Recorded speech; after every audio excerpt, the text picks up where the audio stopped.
الحمدللہ رب العالمین الصلاة والسلام علی خاتم النبیین اما بعد فاعوذ باللہ من الشیطان الرجیم بسم اللہ الرحمن الرحیم ان ھذہ امتکم امۃ واحدہ وانا ربکم فاعبدون آمنت باللہ صدق اللہ مولانا العظیم وبلغنا رسولہ النبی الکریم الامین رب اشرح لی صدری ویسر لی امری واحلل عقدۃ من لسانی یفقہوا قولی۔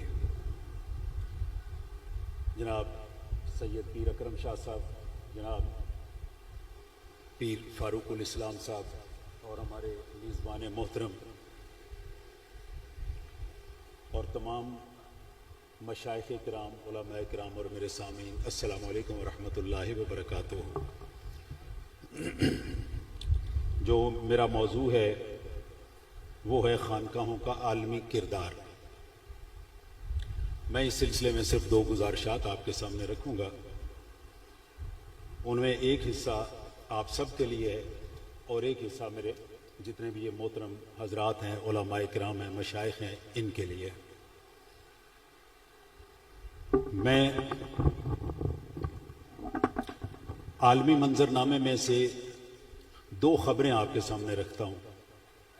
پہلی خبر یہ کہ آج سے کچھ دن پہلے انڈیا میں دلی میں ایک G20 کانفرنس ہوئی، جس میں بڑے چھوٹے چھوٹے ممالک جس طرح برازیل، ساؤتھ افریقہ اور میکسیکو، یہ اس میں شامل تھے۔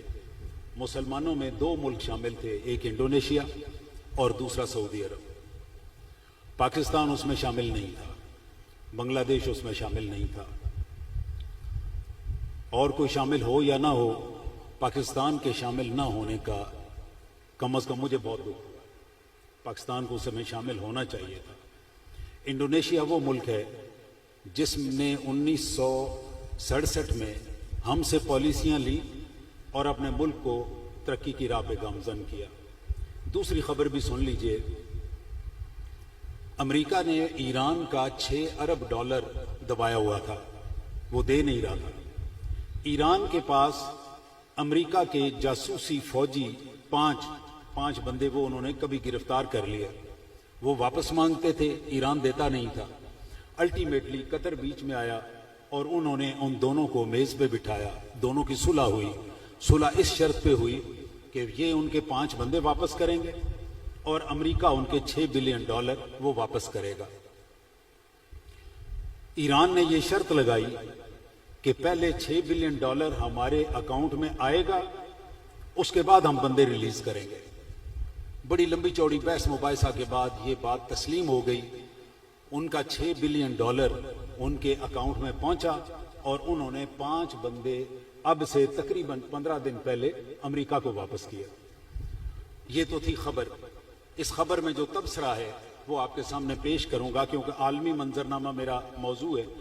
اس میں خبر کیا تھی؟ خبر اس میں یہ تھی کہ اگر کوئی چھوٹا سارا ملک جس کے پاس ایٹم بم نہیں ہے، جس کے پاس وسائل نہیں ہیں، جس کے روپے کی قدر نہیں ہے، اگر وہ بھی سچ اور حق کے لیے ڈٹ جائے تو سپر پاور کو اس کے آگے ناک رگڑنا پڑ جاتا ہے۔ جو دوسرا تبصرہ ہے وہ یہ ہے کہ امریکہ نے اپنے ایک بندے کی قیمت کیا لگائی؟ 5 بندے تھے، قیمت کتنی لگی؟ $6 بلین۔ ایک بندہ $1 بلین سے زیادہ کا ہے جناب، $120 بلین کا آپ اندازہ لگا لیں، ایک بندہ پڑا، یہ قیمت ہے ایک بندے کی۔ اور ہمارے ہاں کیا، ہم نے $1 بلین کے لیے پوری کی پوری قوم کا ستیہ ناش کر کے رکھ دیا۔ اللہ تعالیٰ ہمیں زندہ قوم ہے۔ اب آئیے میں اس موضوع کو تھوڑا سا آگے لے کے چلتا ہوں۔ ہم مار کہاں پہ کھا گئے؟ لمبی چوڑی بات نہیں، بڑی مختصر سی بات۔ تصوف میں 5 بیماریاں بنیادی طور پہ رکھی گئی ہیں کہ ان کو چھوڑنا ہے، ان سے بچنا ہے۔ اگر آپ ان 5 بیماریوں سے بچ گئے تو آپ اس راستے پہ چل پڑے جو اللہ تعالیٰ کے مشاہدے کے دروازے تک پہنچاتا ہے۔ وہ 5 بیماریاں، ان کا نام جناب میں نے گستاخی کی، میں نے خود رکھ لیا جی، اس کا